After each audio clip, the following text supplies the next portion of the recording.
Hello, it's Lois here from Lois and Morgana Davidson Art, and today I'm sharing another of my favourite demos from the last couple of years. It's a tree focus painting in keeping with my current artistic focus, which is on painting trees. And I was thinking about this one the other day and I really enjoyed painting it. I like the fact that it's based on a fairly accurate sketch of some trees, but then this sort of stylised, impressionistic, semi-abstract feel has been created with very spontaneous loose washes. And these have been enhanced with some salt sprinkled into the wet paint in the foreground, which has given us this lovely sort of impressionistic suggested detail of autumn sort of hedgerow plants, seed heads, undergrowth, something and nothing really. So I'll leave you with this fully narrated demo, and I hope it'll inspire you to have a go at painting something similar. Hi and welcome back. Today I'm going to be painting this autumnal semi-abstract scene with a limited palette. I'm going to be using burnt umber, burnt sienna, indigo and Payne's grey, so just 4 colours. I'm using Milford cold pressed watercolour paper. It's 100% cotton, 11 inches by 15 inches or 28 centimetres by 38 centimetres. It's taped to my board with ordinary decorator's masking tape. It's not pre-stretched, I just use it straight from the pad, and my board's at an angle of 45 degrees because I will be using the wet in wet experimental method and tipping and tilting my board, but having it at 45 degrees keeps the paint running. So I'm going to wet my page all over, having loosely sketched out a couple of simple outlines for my main trees, and leaving a few dry patches so I get a bit of variation in the way the paint runs and flows on the page with some soft and hard edges. Leaving the water to soak in for about 30 seconds, I then pick up all the colours that I'm using on my brush. So that's burnt umber, burnt sienna, indigo and Payne's grey, and running them across the foreground here and there using my extra large Pro Art Ron Ranson Harkey brush. It's a new brush, so I'm trying to get it worked in, and it's really nice, but it's a little bit bigger than the one that I'm used to. So I'm dotting it and dabbing it around. You can see the way the paint is running because of the angle of my board, and the thick tube consistency paint is really rich, and it's running and it's marrying and mingling and colour blending on the paper to give me these beautiful semi-abstract effects. Using what's left on my brush and then adding a little bit more burnt umber and horizontal brush strokes, just trying to get a very quiet, very simple graduated wash for my sky. I've turned my board 90 degrees, and this change of direction means the paint is now flowing in a different direction and giving me change in marks. The paint is also resisting the dry areas of paper, so I'm getting some nice textures. I've laid my board flat. That stops the wash from travelling any further, and I can just make a few little tweaks and adjustments, adding a bit more rich dark paint into my foreground here and there. Just working in a very sort of intuitive, abstract way in order to try and build up something that kind of looks interesting to me. I think if you're going to be improvising and painting spontaneously, then it's really, really good to just go with your instincts as you paint. And my instincts were there to flick water onto the page into the thickest areas of paint, and to spatter some inky consistency burnt sienna into the wet paint as well, and just to see what effects and textures this extra water will give me, as the water will create little tiny blossoms and blooms, which I think you can begin to see happening in the thick paint. Those weird white sort of marks running up from the bottom of the tape are quite incredible. It's just amazing what watercolour can do when it's just left to its own devices like this. Now I've just firmed up a horizon line very faintly on the left because I'm going to have some distant trees there, just painted in very faint. And I've also lifted out a pale line across the horizon, across the rest towards the right. Now I'm going to leave it to dry for a little bit, and then when the sheen has nearly gone off the paper but it's still damp, I'm going to sprinkle a little bit of salt into the foreground, not too much. What the salt will do is it will push the paint away. Each little grain of salt will push the paint away and should give me some beautiful sort of floral or seed heads, like autumn seed heads, thistledown, things like that effects in the foreground. I now need to leave it to dry completely.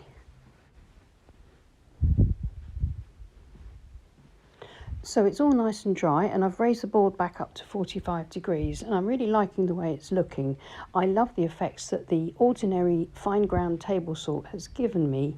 You could go in and add stalks and leaves and things like that to them, but I just think it's a beautiful sort of foreground filled with thistledown and autumn seed heads. So now I'm going to paint my trees.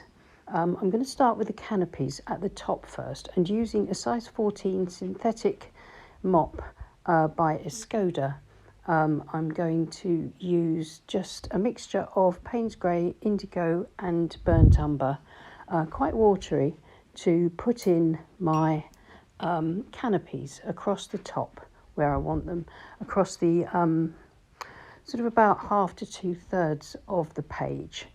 I'm varying up the tones, trying to keep a slightly darker edge to my canopies, and then lighting it up, going in with a small damp squirrel mop to sort of soften in places.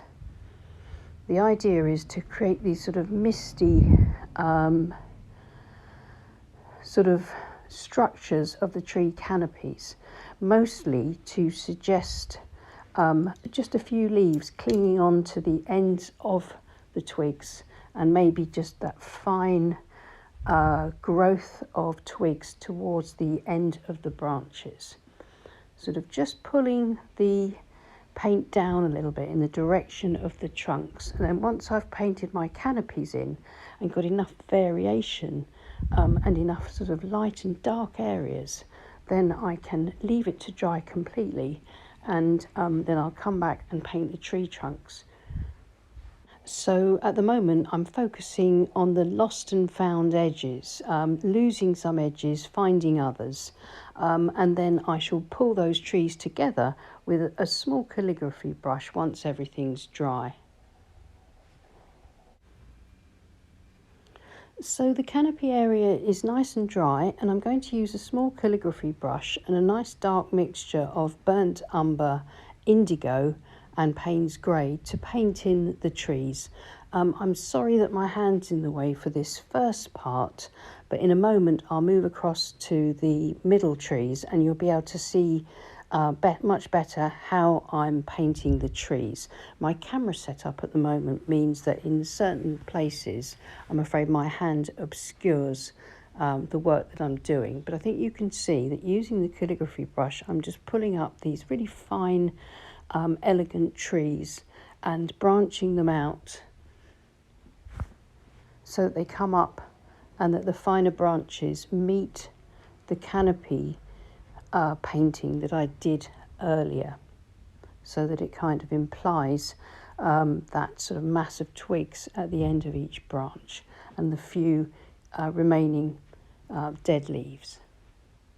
So I'm bringing out some little twiggy branches as well, and this is quite a stylized way of painting trees, and I think it works well with the semi-abstract foreground that we've created.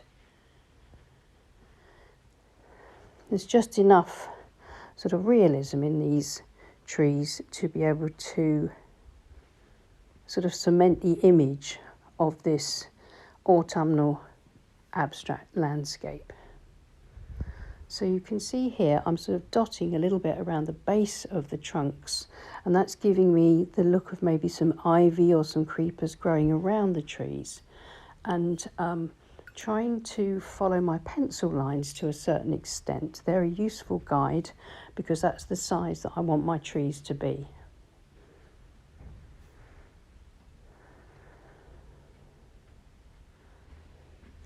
And because I'm painting onto a dry painting, there's no time pressure for painting these branches and twigs, so you can keep stopping and stepping back and making sure that your composition looks balanced.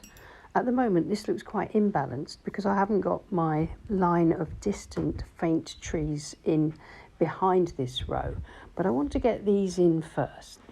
And the reason I'm doing it this way round is because once these bolder focal point trees are in, then I can balance the tones and use the appropriate tone for the distant trees that balances out the focal point trees.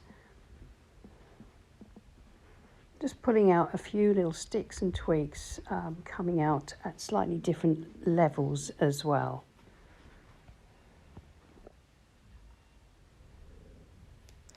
So now I've taken the same colour, but I've added an awful lot of water to it, and I'm going to paint in some trees coming up from that far horizon line in exactly the same way. But this paint is so watery, it's little more than just paint water, but it's got just enough pigment in it to create a difference in hue and tone to that of the sky behind it. So pulling up these tree trunks and branches to meet the fainter canopies that I painted across the left edge should just give us that extra little bit of depth. And where there's a little bit of water pooling up at the base of each trunk, I'm quickly dabbing that off.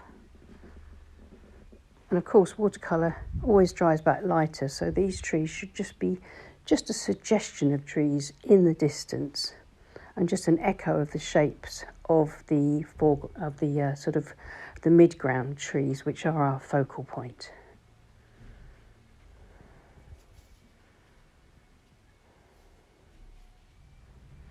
So I've painted more trees across the gap and just a couple more coming out, extending beyond the middle group of trees, and I think that will do. Next I've taken a bit of really rich tube consistency burnt sienna, and I'm just going to dot and dash in and scumble in a little bit of bright deep red around the base of the trees.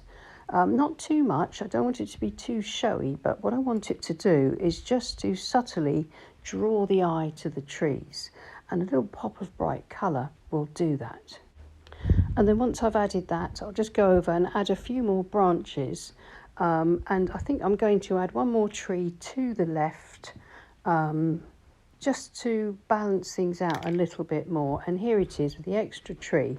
I'm quite happy with that, but I think I need to have a look at it with fresh eyes, and so I need to remove the tape and put it against a cleaner board so that I can see it more clearly and see if it needs any final adjustments, but I think it's just about done. So here it is against a clean board, and I'm looking at it, and I think it just needs a few more dark accents and slightly different brush strokes around the trees. So what I'm doing is I'm adding little tiny dots and dashes and little lines and twigs around the base, over the trunks of the trees here and there, to sort of indicate or suggest dead leaves, vines, creepers, ivy sort of growing up these trees.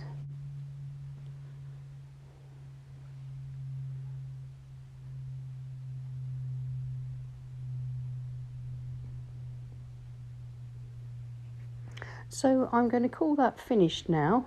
I hope that was helpful. Let me know what you think in the comments. I read them all, even if I don't get time to answer them all now the channel has grown so big. I hope you enjoyed that blast from the past. As I say, one of my favourite demos for various reasons, especially because it uses some of my favourite colours in this limited palette. And I really like the trees here, so I shall be having a go at painting some similar trees in upcoming demos.